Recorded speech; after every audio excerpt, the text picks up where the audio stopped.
hari ubwo wari wagera imbere? oya. Okay, nanjye ndaje. Ndabona warampamagaye kaze witabe. Sawa.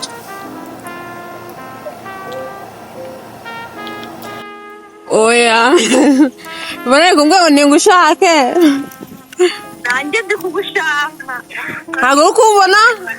Komeza nyuma turi kuri restaurant. Bagiye kwifuruka pe. For amber waves of grain, for purple mountains' majesties, above the fruited plains. America, America, God shed His grace on thee and crown thy good with brotherhood from sea to shining sea. I'll give you in a moment is prescribed by law, and it is essentially in 3 parts. In the first part, the applicant renounces his or her present or former allegiance. In the second part, the applicant takes the oath that he or she will support and defend the Constitution and the laws of the United States of America against all enemies, both foreign and domestic, and will bear true faith and allegiance to the same. In the third part of the oath, the applicant expresses his or her willingness to bear arms on behalf of the United States when required by law, and to perform non-combatant service when required by law. If there be any among you who cannot take full oath without any mental reservation or purpose of evasion, any person will now so state. If this is in fact your oath, please say, I will. I want to give a standing ovation to each and every one of you. Congratulations.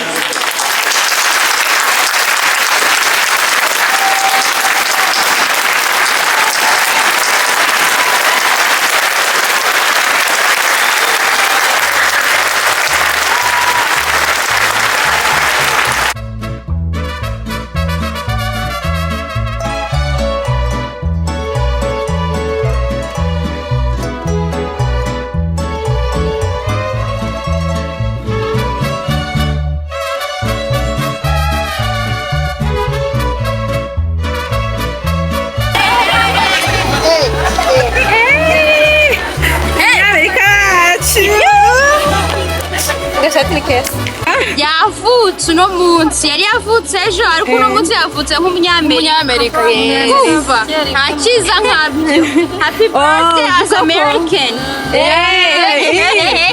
And happy birthday nk'umuntu.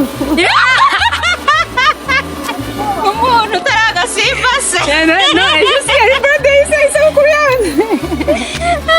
No wonder abonye happy birthday nk'umunyamerika. happy birthday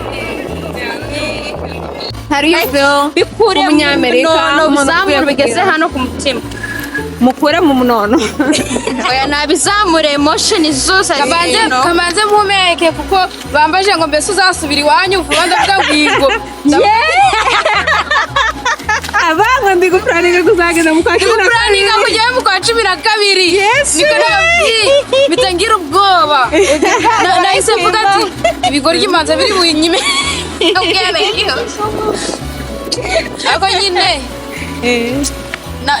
nikoreye ikizame ntabwo bankoreye nta n'impamvu yo kunyima ubwenegihugu. Congratulations. Mwana turana Abantu batangira gupenga attention aruko bavuye high school. Bari gushaka ubwenegihugu nibwo bavuga ati bya bintu byari bifite akamaro. Congratulations. Thank you. Byari byoroshye byari bikomeye. abinge ntabwo bambajije byinshi shana bajijwe ibibazo bitatu byonyine bitatu nanjye naragenda muvugisha gusa barangira bavuga ngo ngo nguriteguye ndabanguye ngo ambaje icyambere n'icya kabiri aravuga ngo nanjye nuko byagenze yabajije yarambwiye ati turakoze ibibazo 10 ariko bambajije bitatu byonyine abandi barabizi Yvonne umunyamerika wewe wihisa wiva muravuga ngo ngiye gusubiramo mu mezi abiri ndavuga kuri pasiporo ugiye gushaka pasiporo ngiye guhita nshaka pasiporo ubundi nimanukire he's tired, he's hungry. Nawe yari yaje gukora amaperereza yuko azabona ubwenegihugu. Ndatarabona green card. Ntabwo arabona green card. What? Bagiye kundipotinga we. Ugiye kukohereza. Ugiye kunyereza mu Rwanda. Akantu kona kohereza mu Rwanda bakohereza mu Kongo. Ukajya kurwanira igihugu. Kurwanira igihugu. Yakomze kuri Yvonne yazagira mu Rwanda umuturage mwiza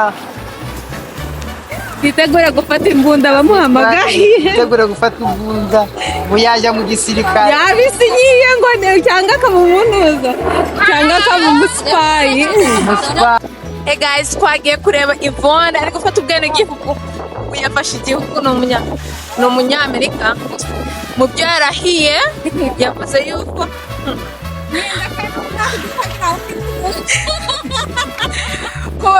mu byo yarahiye yavuze yuko ejo bamuhamagaye ngo afate imbunda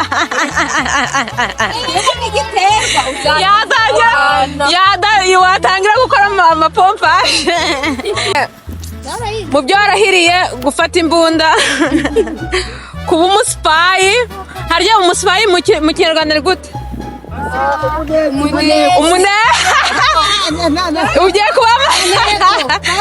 Ugiye kuba umumaneko w'igihugu ikindi wemeye ni uko utazasubira iwanyu nta yindi arayetse iyo ufite muri Kongo.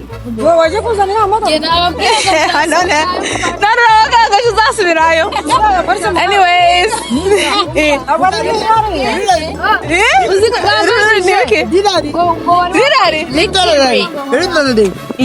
literally it's literally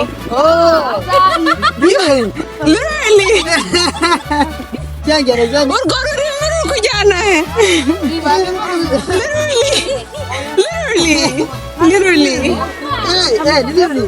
she literally cannot go anywhere right now. She literally cannot claim Congo right now. Literally it's a diner, like eggs and stuff, like breakfast. They do good breakfast. Anyways guys, mwumvishe ose, can you see? Imana ikomeza kubarinda. Subscribe. Yeah.